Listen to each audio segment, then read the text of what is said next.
The Usual Suspects is celebrated for its unforgettable twist ending, often hailed as one of the greatest in cinema's history.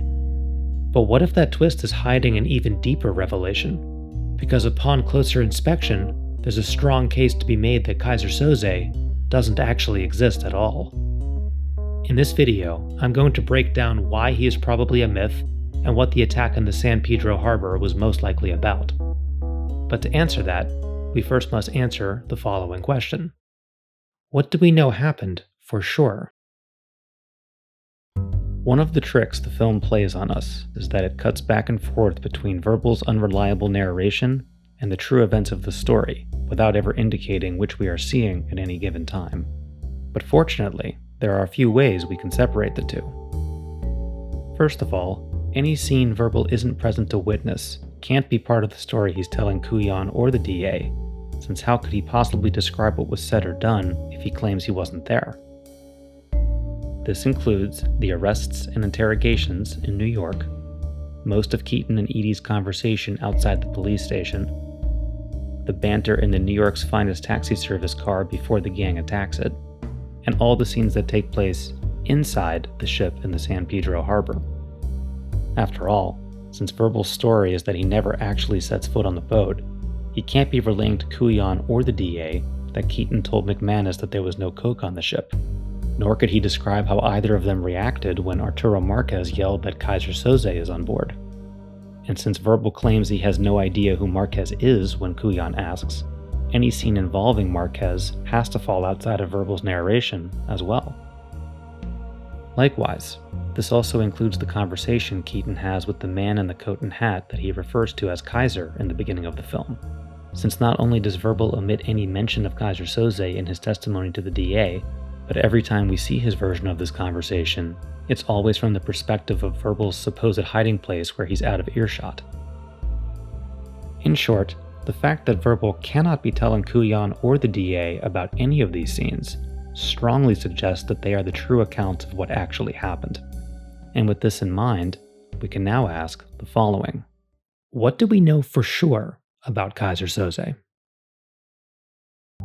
Considering Verbal lies to Kuyan throughout the film, we really can't trust anything he says about Soze, and that includes everything that Kobayashi tells the gang, since that is all being relayed to Kuyan by Verbal. The only other information we have on Soze comes from Jack Baer, Arturo Marquez, Dean Keaton, and Arkash Kovash. Jack Baer's knowledge is very limited, since all he's heard about Soze on the street is, as he puts it, outside stuff. Somebody worked for a guy, got some money from Kaiser Soze, like that. Other than that, he knows that Dan Metzheiser at Justice keeps a file on Soze as a hobby. Arturo Marquez claimed he could identify Soze to the Justice Department, but considering he was so desperate to avoid returning to prison that he named close to 50 people, it sounds like he was willing to say just about anything to save himself. And that makes his eyewitness account somewhat questionable. That said, he clearly thinks, or thought, Kaiser Soze exists since he yelled, "I'm telling you it's Kaiser Soze!" during the harbor attack, albeit he says this without actually seeing him. But Keaton and Kovash do see him. At least, they think they do. Keaton literally calls the man in the coat and hat Kaiser, and Kovash claims he saw Soze killing everyone in the harbor. But neither of those things actually proves that it was Kaiser Soze, or that he exists, and here's why. Marquez yells, "I'm telling you it's Kaiser Soze," loud enough for Keaton, McManus, and probably everyone else on board to hear, including Kovash. It therefore stands to reason that when Kovash sees Verbal killing people, and Keaton is confronted by the last man standing, they both have good reason to assume that they're looking at Kaiser Soze. But an assumption is not proof, and the man in the coat and hat never confirms who he really is.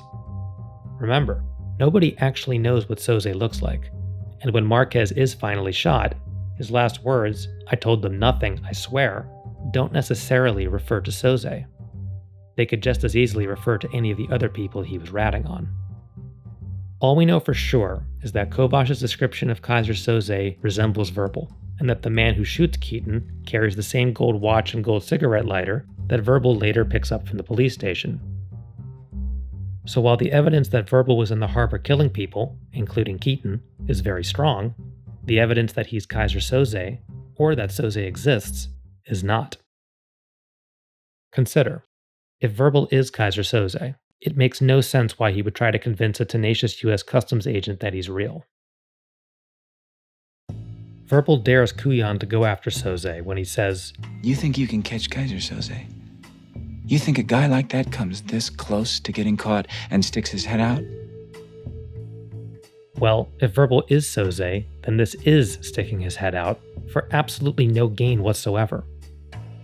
A criminal mastermind whose entire operation depends upon convincing the world he doesn't exist is not going to willingly tell the US government that he's real. But if Soze doesn't exist, then talking him up as though he does is a great way to send the police chasing someone he knows they will never find. Otherwise, this really doesn't make sense. But then, if he's not behind the attack on the harbor, what was the attack on the harbor actually about? This is pure speculation, of course, but the most realistic scenario is the simplest one, and that's that the gang caught wind of what they believed was a huge cocaine deal taking place in the San Pedro Harbor and decided it was worth the risk to hijack it. No Kaiser Soze, no secret plan to eliminate Marquez, just a group of career hijackers chasing what they thought would be the score of a lifetime. They don't find any cocaine because, as Kovacs confirms, the deal wasn't actually about drugs, which simply means the intel they got was wrong. That said, Hockney does find a van full of money, and considering he seems to recognize his attacker, the most likely explanation is that it's one of his own crew. And since we know Keaton and McManus are already aboard the ship at this point, that leaves Verbal. Also, given that Kovacs claims he saw Verbal killing everyone, and that Verbal possesses the same gold watch and cigarette lighter as the man who shoots Keaton, it is not far-fetched to suspect that Verbal killed McManus and Keaton so he wouldn't have to split the money, and also tried to eliminate everyone else to ensure no survivors could identify him. If this scenario is true, then Marquez's death had nothing to do with who he was ratting on, and everything to do with Verbal making sure nobody could ID him after he ran off with the money. What was probably not part of Verbal's plan was being caught by the police before he could get away.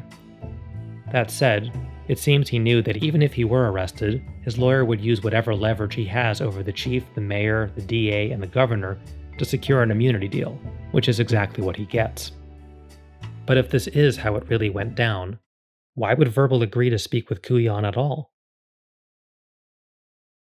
Well, because he doesn't really have a choice. He's brought to Rabin's office under the pretense that it isn't wired, and given how the gang was treated in New York, he knows what's about to happen. As he says in his testimony to the DA, They knew we wouldn't fight it because they knew how to lean on us. They've been doing it forever. I mean, our rights went right out the window. It was a violation. I mean, disgraceful. and sure enough, Kujan tries to extort and coerce him. Fully expecting this, Verbal scans the cluttered bulletin board for names, places, and details so he can weave Kujan a story. As for what story, one that makes Kujan believe that Keaton is still alive. Notice Verbal's amused reaction when Kujan makes the mistake of laying his cards on the table when he tells Verbal, "But you say you saw Keaton die. I think you're covering his ass and he's still out there somewhere. I think he's behind that whole circus at the harbor. My bet is he's using you because you're stupid and you think he's your friend." And then as soon as Kujan can see his face, he drops the smile. He realizes that Kujan wants to believe Keaton is behind everything. So he leads him down an erroneous path which culminates in the lie that, as he says, "It was all Keaton. We followed him from the beginning." He knew he'd be leaned on and would have to reveal something to satisfy Kujan, so he weaponizes Kujan's own confirmation bias and feeds him exactly the story he wants to believe that will make him search for someone he can't ever find. That said, what about all the other loose ends? Why was Edie Finneran murdered? Who is the man that drives off with Verbal if Kobayashi isn't real? And what leverage does Verbal's lawyer actually have on the DA, the chief, the mayor, and the governor? Maybe Edie was killed because she knew something about Kaiser Soze that Marquez had told her, or maybe it was for something completely unrelated.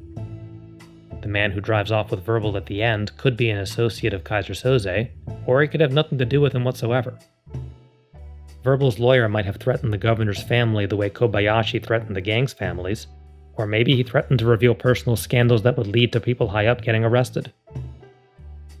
Whether you think Kaiser Soze exists or not, the film purposely does not provide enough evidence to answer these questions, which means the most we can do is speculate.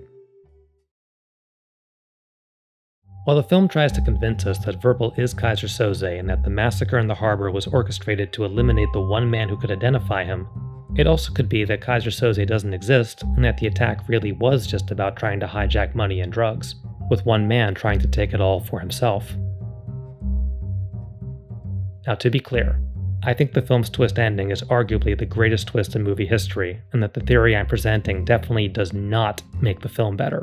But I do think it's a little more realistic than thinking that the Prince of Darkness is operating from the shadows and goading federal agents to chase him. Verbal might say that the greatest trick the devil ever pulled was convincing the world he didn't exist. But in this case, the trick might be convincing Kuyan and us that he does exist, even though he really doesn't. And if you watch the film with this in mind, I think you'll see that there doesn't have to be just one twist at the end. There can be two. If you want there to be, that is. But what do you think? Does this theory hold up, or is it as full of holes as Verbal's testimony to the DA? Let me know in the comments. And if you enjoyed this video, please subscribe so you'll be notified when my videos on various James Bond films go up. Because if you think he's talented at being a secret agent, think again. I'll post the links in the video description once they go live. Hope to see you there.